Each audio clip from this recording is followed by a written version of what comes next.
Now we have to plot the graph between terminal potential difference and current, and from the graph we have to calculate the EMF and internal resistance.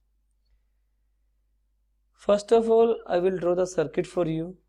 This is a cell of EMF E, internal resistance R, connected to external resistance capital R, like this. Suppose current I is flowing. What is the value of the I? I can be written as EMF upon R plus R. Now you can write it E equal to IR plus IR. E equal to, what is IR can be written as terminal potential difference plus IR. Now I have to plot the graph between V and I in Y. V should be on the Y axis. I will write it in this form. V equal to minus IR plus E. Now all of you can compare with the equation Y equal to mx plus C.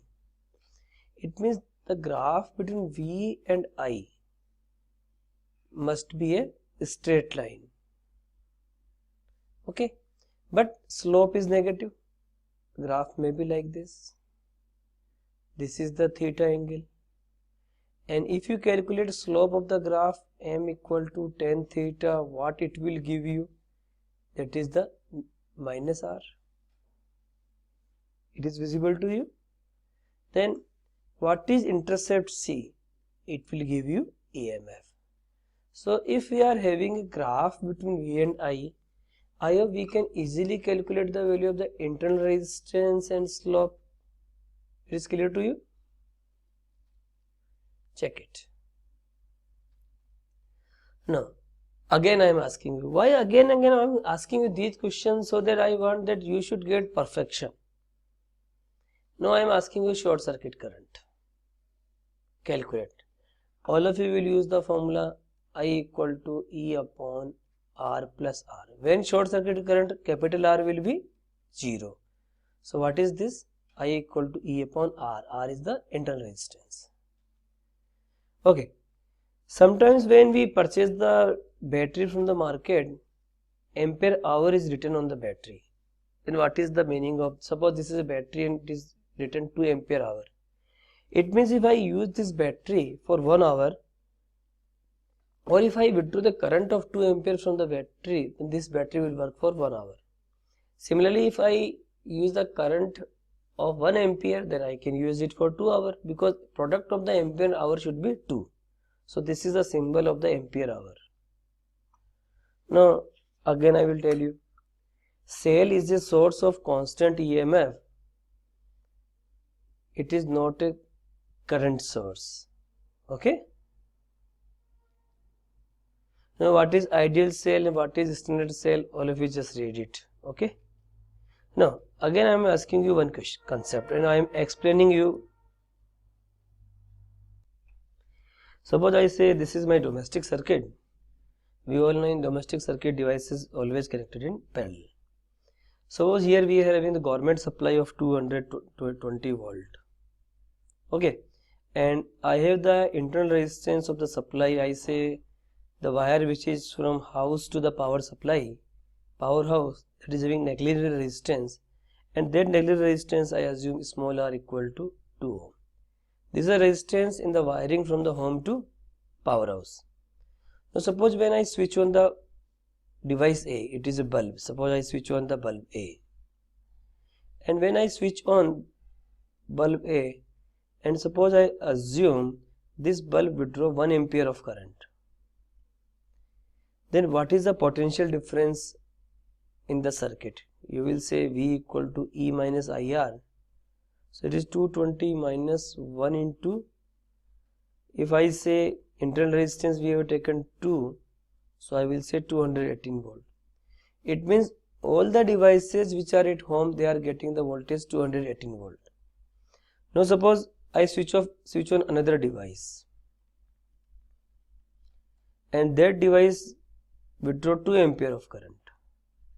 Now I will say V equal to 220 minus 1 ampere plus 2 ampere into 2.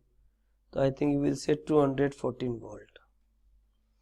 Similarly, when I switch on the third device and that device withdraw, suppose I say 7 ampere.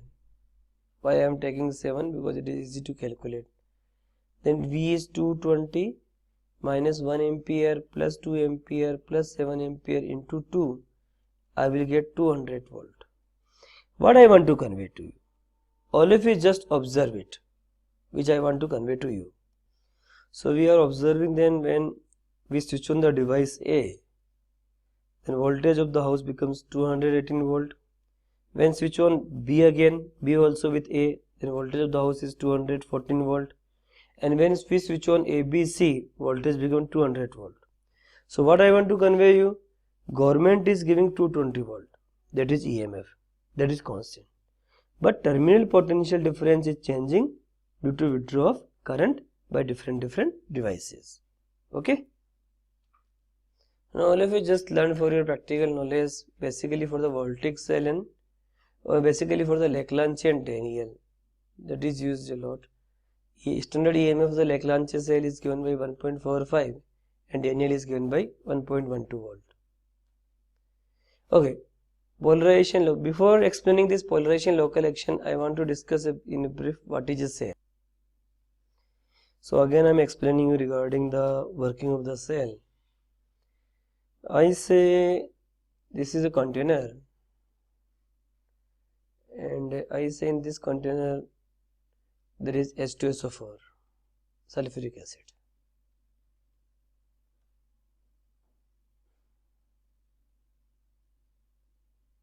Okay, so what we assume in this container, the H positive ion and sulfate negative ion will be distributed randomly. H positive and sulfate negative. Okay, so I say H positive and sulfate negative ion are spreading in this liquid.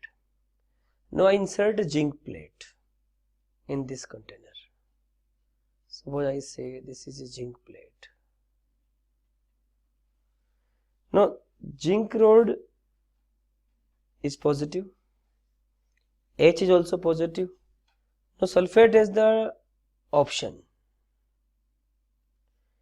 It can remain in the combined form with the hydrogen ion or it can combine with the zinc ion.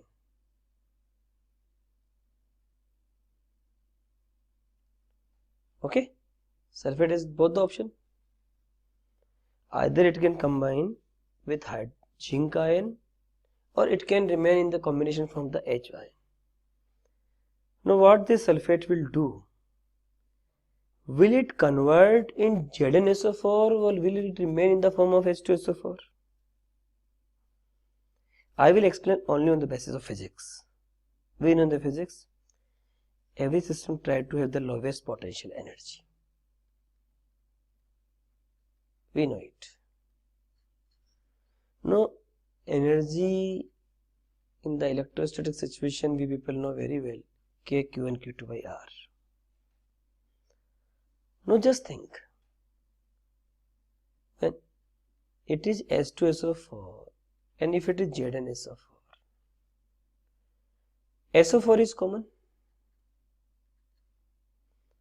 And you know, size of the zinc is more compared to the size of the H. It means if ZnSO4 is formed, R will decrease, and when R will decrease, U will increase. Sorry, R will increase, when R will increase, U will decrease. Okay, it's true.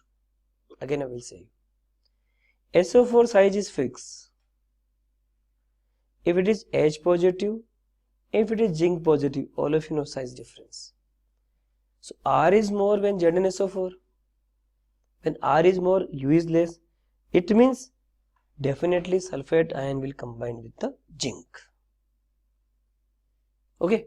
So if I say when it was the H2SO4, the combination energy, suppose I say minus 100 joule.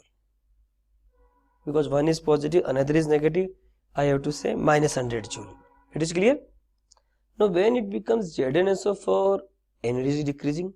Suppose I say minus 125 joule. So this difference in energy, that is 25 joule. It is a difference in energy. It will appear as electric energy. Again I am telling you, this difference in energy will appear as an electric energy. Okay. Of course you will read a lot in chemistry, but I am discussing the physics point of view, which we will use in some of the questions. Again I want to discuss one more thing here. So again I will explain potential difference in EMF. Again, suppose I make a circuit. There are two resistors in the circuit. It is connected with the battery of some EMF and some internal resistance, like this. I say this is a point A and this is a point B. Okay, and this is a point P and this is point Q. Okay, suppose charge starts from point A and here work done is 10 joule. Here work done is 15 joule. Here work done is 5 joule internal resistance. It means if I calculate total work done from point A to point A, so I say, if I write total work done from point A to reach at point A, you will say 30 joule. This 30 joule is EMF, because this is the work done on the charge in complete one cycle. And if I discuss only from A to P, you will say work done is 10 joule. That is the potential difference. What is the potential difference between P to Q? 15 joule. That is not EMF. EMF is not measured between 2 points. EMF is basically power of the source. A and P is not the point of the source. No, I think it is clear. Now I will not discuss this voltaic cell because it is the part in the chemistry. Or if you just read the slides, and if any doubt, you go through the chemistry. Now again, of course we have derived this, but again I will tell you, to derive a relation for the internal resistance of the cell in terms of E, V and R. I know it is easy for you, so I am showing it.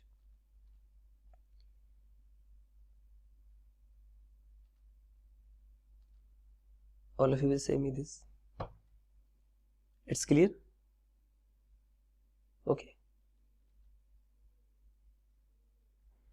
Now how will you determine the internal resistance cells by voltmeter method? We will connect a voltmeter like this. Now you take the closed path. When there is open circuit, no current is drawn, EMF is measured. Let me show you complete slide. EMF is measured. Here we plug the key, then potential difference is measured.